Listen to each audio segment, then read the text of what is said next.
Okay, y'all, so this just in. If you've been watching the news today, you know that the daughters of Malcolm X are suing the CIA, the FBI, and the NYPD over their father's assassination. And you might be wondering, why are they suing the CIA and the FBI? So I want to give you some backstory. The FBI began surveilling Malcolm X as early as the 1950s.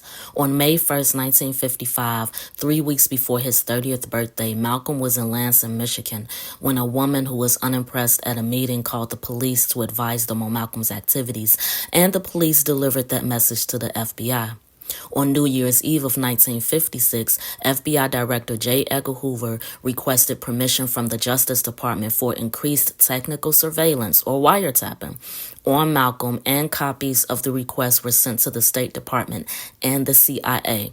On New Year's Day of 1957, they granted Hoover's request, and by February, copies were sent to the State Department's Bureau of Intelligence and Research, the Central Intelligence Agency, or CIA, the U.S. Secret Service, the Office of Naval Intelligence, and the Office of Special Investigations. So, by the start of the 60s, FBI documents revealed that U.S. intelligence wrote up several reports a week on Malcolm X. Now, Malcolm's influence surpassed the U.S., which is mainly why they watched him so hard, because Malcolm eventually gained respect with African leaders in the New York-based United Nations.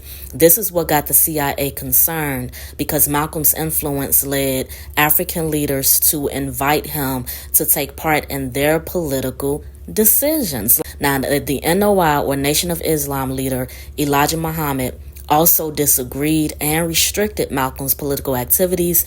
That led to Malcolm's eventual split with the NOI in 1964. From the wiretap on Elijah Muhammad's phone, the FBI discovered that Elijah was angry about Malcolm's meeting with Cuban revolutionary Fidel Castro, who was also under surveillance by the CIA, by the way.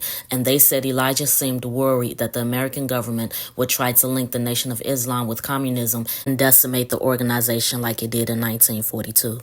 Anywho, African leaders also helped fund Malcolm's travels, and he eventually started his own organization in 1964 called the Organization of African Unity, or the OAAU. African presidents invited Malcolm as the only American allowed in their meetings, y'all. And y'all know they was in there talking real good about America and her racism. So to be a fly on the wall in those rooms, child.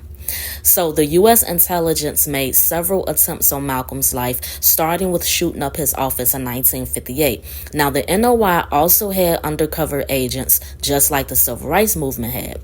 FBI undercover agent John X. Ali, who infiltrated the NOI, was living with Malcolm at the time and reportedly orchestrated the firebombing of Malcolm's house in 1965, as Ali had risen to the highest leadership position in the NOI as National Secretary assignment. Malcolm X also believed U.S. intelligence set him up on his trip to Egypt at a restaurant in Cairo. Malcolm said that he felt the poison in his food. Just as he felt the poison in his food, he realized that he recognized the waiter as someone he saw in New York, agent. So he rushed to the hospital and they pumped his stomach.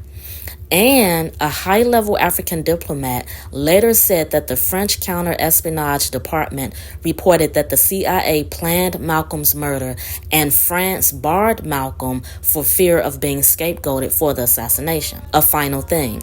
An undercover police officer, Agent Gene Roberts, said that when Malcolm was shot at the Autobahn Ballroom, that he was the first to arrive. Ben Gene, was the first to arrive at Malcolm's body and proceeded to give Malcolm mouth to mouth. Now, this is something agents do not to help to save the person they are assassinating, but to check to see if they did. They did the same thing with Dr. King.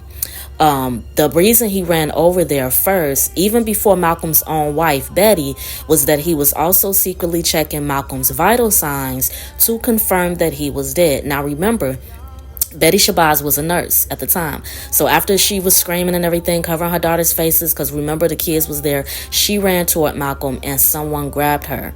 And at the time, that's when Gene was checking Malcolm's pulse, confirming he was dead, y'all. Somebody keep telling me don't hang around. It's been a long time coming, but I know a change gonna come.